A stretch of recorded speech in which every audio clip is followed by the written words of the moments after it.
Yeah, No, I mean, for the most part, I don't disagree either. I mean, unless your accolades were so impressive that, you really set yourself apart from everybody else in your field while you're still, doing your thing. I mean, that's different, I guess, but I mean, that's very rare too. I mean, I agree for the most part. I think every sport or whatever you should be retired or out of it for sure before you get put into any type of a Hall of Fame. Mike Guerin, do they have an HVAC awards? Do they have a heat and air conditioning awards? How was that? Yeah, the golden air conditioner. Yeah. Oh, wow. They call it the Cooley Award. The Cooley Award?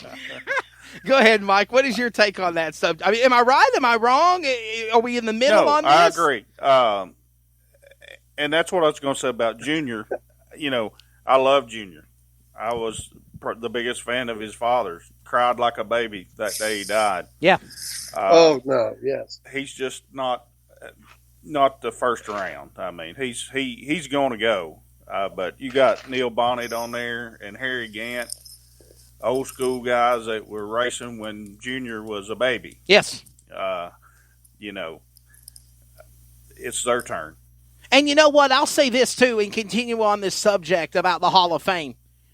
The Hall of Fame, when it was created, was supposed to be for the drivers. I mean, honestly, that's what they said they created it for. But then somewhere along the line, then it says, okay, we're going to bring in engine builders. Okay, we're going to bring in car owners. Okay, we're going to bring in broadcasters.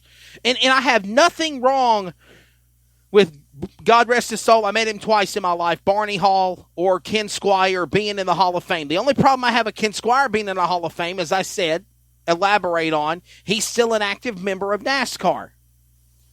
They put Roger Penske and Joe Gibbs in the Hall of Fame last year. And I felt like there was two credible people that should have been nominated that got passed up. And Harry Gant's one of them. Waddell Wilson's another one. If you want to talk about one of the greats of engine building in NASCAR, it was Waddell Wilson. But instead, they gave two spots to Joe Gibbs and Roger Penske, who are active car owners in motorsports, and put him in the Hall of Fame. You want to put Joe Gibbs in the Hall of Fame for NFL? Okay, well, that's good. He's not in the NFL anymore. So, yeah, let's put Joe Gibbs in the Hall of Fame as one of the great coaches of the Redskins. Yeah, but one thing about Joe Gibbs, first off, I think he's the only one I can think of that's in two different sports Hall of Fames. Exactly. But he's still active. That's my thing, though. He's still active. I can understand him being in the Hall of Fame for the NFL because he's not doing football anymore. But you're still in NASCAR. Go ahead, Bruce. But the deal with Joe Gibbs, after he was inducted into the Pro Football Hall of Fame, he went back and coached Washington Redskins again. Right. About 2 or 3 years later. Yes. Mm-hmm. He's zigzag man. Football, racing, football. Oh, I suck at football. I'm going to go back to racing again. I'm ready to race, and I'm not going to do football no more. Well, he can do both pretty good. Brandon, you're kind of quiet now. I hope you don't feel like I ganged up on you. Well, I mean, that's a fair point. I mean, they are active in the sport, but at the same time, Joe Gibbs, Roger Penske, those guys, they have contributed a lot in NASCAR. And I don't know why NASCAR chooses to nominate and put people in the Hall of Fame that, that either have been retired for that long or are still active car owners. But, that's their rules. And frankly, I don't really have an issue with those rules. I mean, if you told me Roger Penske was in the Hall of Fame, was not in the Hall of Fame, I'd be okay with it. But if he is in the Hall of Fame, and I'm also okay with it. So I don't really have any issues. Yeah. I mean, that's just my take. Gotcha. Well, go ahead. Can you think of somebody right now, a former driver, that should be in the Hall of Fame? I mean, is A.J. Foyt in the Hall of Fame? He's in the IndyCar Hall of Fame. I don't think Foyt's in the NASCAR Hall of Fame. He's in the IndyCar Hall of Fame. He's in the USAC Hall of Fame. I know that much. He was a really good driver for NASCAR too. Yeah, he'll probably be in there someday. Mario Andretti. Why hasn't Mario Andretti been inducted? He had a great run in NASCAR as well. He only won that one Daytona 500 though. So, but come on, if he does get in there, it's going to be a while. He's only got one Indianapolis 500 win too. But he has so many more IndyCar wins. I mean, he's a shoe-in for for the IndyCar Hall of Fame, but he only won that one race in NASCAR. Wait a second. There's a difference there. They inducted Ron Hornaday into the Hall of Fame, and Ron Hornaday's a friend of mine. But do you honestly think Ron Hornaday deserved the opportunity to be inducted in the NASCAR Hall of Fame? Yes, because he was a fantastic Truck Series driver. Before that, he was a great Winston West driver. I think he deserves to be in there. Okay, I guess I retract my previous statement. Yeah. Mike Skinner. Here's another one. Mike Skinner sucked in the Cup Series. What, he win one unsanctioned NASCAR race, and that was in Japan? Japan. Yeah, I mean, other than that, he sucked in the 31 Lowe's car. He done really good in the trucks, yes. But, I mean, listen, there's so many names of people that we could think of that I feel deserve the right that haven't had that opportunity because of, and guys, it's politics. There's politics in that as well. There's absolutely, there's politics in that as well. I'm going to tell you, I didn't realize how cutthroat NASCAR really was until I started doing stuff with them, and wow, okay, I'm the new kid on the block, but they'll cut my throat or say something bad about me just because you don't even know me, but I'm coming to take your job away. And it's all about who you know and who you don't know or who that person knows. And, there's a lot of, I don't want to even open up this subject, but there are so many people that I hear on television broadcasts, that I hear on radio broadcasts, and I think to myself, how the hell did they get this job? I mean, who put them on the air? Because it's like and I'll give you a prime example. And this is not Motor Racing Network. MRN is supposed to be the epitome of NASCAR broadcasting for everything. And plus, I give a shout out to my good friend Doug Rice and Mark Garrow and PRN, Performance Racing Network, who do the Bruton Smith races. I was at Volunteer Speedway last May, as a matter of fact.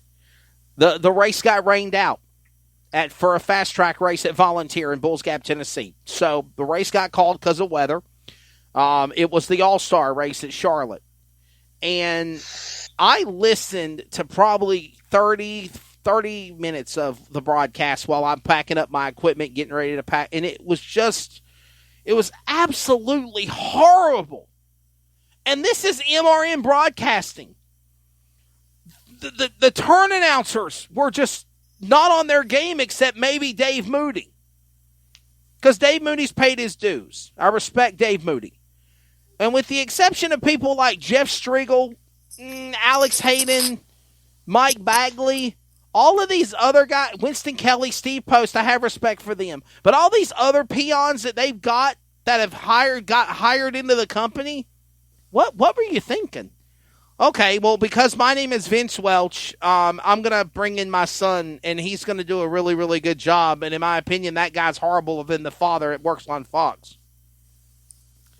I'm just saying here, honestly, we've lost our standards when it comes to. Hey, guys, am I wrong? How many times have you listened to a broadcast and you're thinking to yourself, "Damn, I could do a better job than that guy"?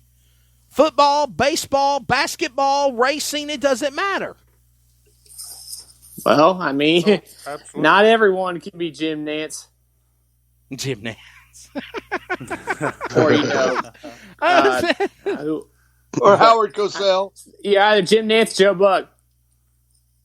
Hey, listen, I don't know why people pick on Joe Buck. I actually like Joe Buck. Joe's actually a good guy. Joe Buck, yeah. Well, the issue with Buck is that he sounds like the same. Like, if you listen to his broadcast, like, whenever, like, a quarterback throws the ball, you'll hear him say, "Passes caught," like over and over again.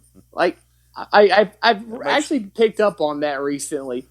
I mean, I don't hate Buck as much as other people, I can kind of see where that criticism comes from. But here's the thing, though, and let's be honest, guys. How did Joe Buck get to where he's at? His father? His dad.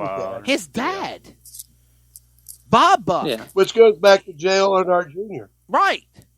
Come on, guys. Nobody will never, ever tell me or prove to me that Dale Jr. is better than Dale Sr. Never. Oh, no. Dale Sr. is way better. Was he the epitome of what he should have been with his dad? Absolutely. But you can't mold. Listen, drivers like Dale Earnhardt, Richard Petty, Kel Yarborough, Davey Allison, or Donnie Allison, David Pearson.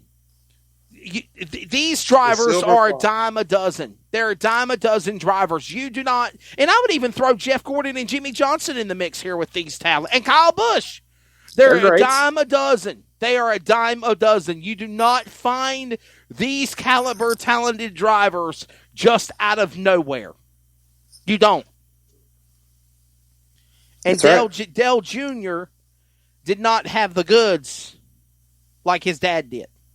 You know, I know a lot of people want to say, we live in a world today where, okay, you know, oh, wow, your daddy did it, so you can do it? Okay, well, you can do it better, or you think you can. All right, and it's in broadcasting. It is in racing. It is in basketball. It is in football. It's in any sport. It's in life. Yeah, but that doesn't discredit who Dale Jr. was as a driver. Never. I'm not discrediting who Dale Jr. was as a driver. All that I'm saying is Dale Jr. could never match up to what his dad was, even if he has 2 Daytona 500 wins. And I never expected him to. Well, you would be surprised how many people out there in the world really thought that he was going to be the essential, you know, what's the word I'm thinking of? Prodigal son? Is that the word I'm thinking of? Okay, look at his first few seasons with Tony Erie Sr. as his crew chief. That combination was one of the best combinations in NASCAR at the time. Oh, absolutely. Then Tony Erie Sr. leaves, Junior struggles for several years, and then he doesn't really come back to full form until he partners up with Steve Letarte in 2014. Yes. Yeah. So just imagine, he might have 50 wins if he and Tony Erie Sr. hadn't had a falling out. Daniel, do you agree? I mean, I know you're not kind of a NASCAR nut. You're not you kind of like Trey. You're not into NASCAR. He was. No, definitely not. But I mean, the whole time y'all were talking, I was kind of thinking in terms of like basketball. Like you got LeBron now, and then Bronny's is in high school. So, but once he gets to more of a spotlight, you know, of NCAA or maybe into the pros eventually, then, you know, I think I agree more or less that it's not just because your dad played very good basketball or baseball or whatever else doesn't mean that you're going to be able to do the same. Right. The prodigal son or the prodigal daughter returns. Exactly. Right. Yes. Mike Guerin, you were going to comment, and then Daniel jumped in. Oh, that's okay. I got a quick nap in. Speaking of kids, it is past our bedtime. It's way past my bedtime. Yeah. Go ahead. Your interview on the earlier show with Paul Gaffney, his son is phenomenal. He's going to be playing on TV also. Yeah, we had an awesome interview with Paul Gaffney, Showtime Paul Gaffney. Bruce, I did some research. I did some research on him after we got off the air, and man, he was a talent for the Harlem Globetrotters, and well as in his own career as well. I'll tell you what, he was a fantastic player. But I'm going to tell you this, you know, today or this evening, starting at about 7:15. I mean, I've been on cloud nine just thinking about being able to just talk to this guy today and to get some of the, you know, the behind the scenes things, you know, talking about going out for the Globetrotters. Yes. I mean, that he never saw basketball for 2 weeks when training camp. things that you don't even think about that can